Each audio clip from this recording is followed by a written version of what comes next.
En 2015, Gary a publié une série de vidéos « Maîtrisez votre XPDeus en 10 leçons ».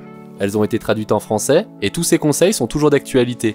Depuis, il y a par contre eu des mises à jour logicielles sur le Deus et de nouveaux accessoires sont disponibles. Je vais donc vous parler de toutes ces nouveautés. Dans cette 10e et dernière vidéo, je vais vous donner quelques astuces pour le Deus.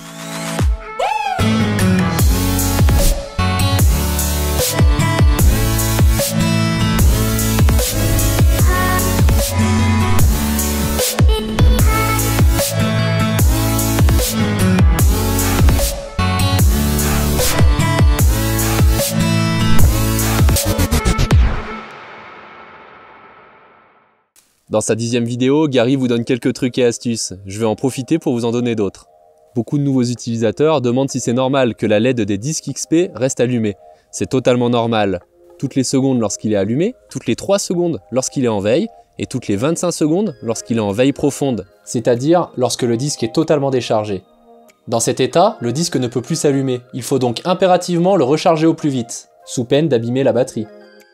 Et si cela vous dérange, vous pouvez toujours mettre un petit bout de scotch dessus. Certains utilisateurs ont du mal à avoir accès aux touches du Deus, surtout lorsqu'il est dans un brassard ou autre protection et qu'on porte des gants. Une petite astuce consiste à coller des petites pastilles bombées en silicone de 8 mm. Ça vous permettra d'avoir un bon accès aux touches. Celles-ci ne sont pas réellement collées, elles tiennent juste avec de la gomme. Vous pourrez donc très facilement les enlever le jour voulu. Le conseil qui suit est pour moi l'un des plus importants. N'hésitez pas à enregistrer vos programmes, qu'ils soient d'origine ou modifiés.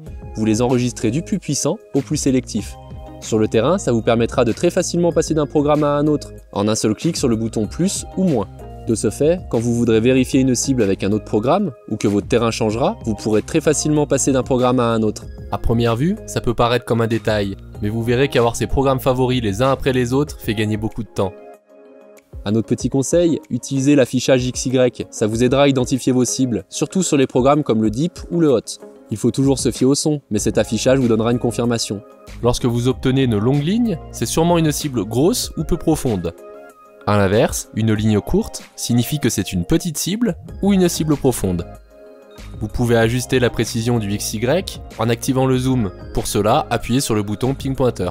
Pour l'identification de la cible, si la ligne part de en bas à droite vers le haut à gauche, ou que le tracé de celle-ci est erratique, c'est sûrement du fer. A l'inverse, une belle ligne droite d'en bas à gauche jusqu'en haut à droite indique une cible non ferreuse. Si vous préférez utiliser un casque filaire, comme par exemple le casque XP FX01, vous pouvez le faire assez facilement.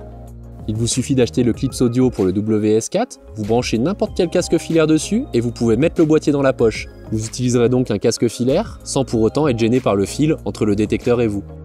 Cette vidéo se termine. N'oubliez pas de vous abonner, de partager et de mettre un commentaire. À bientôt!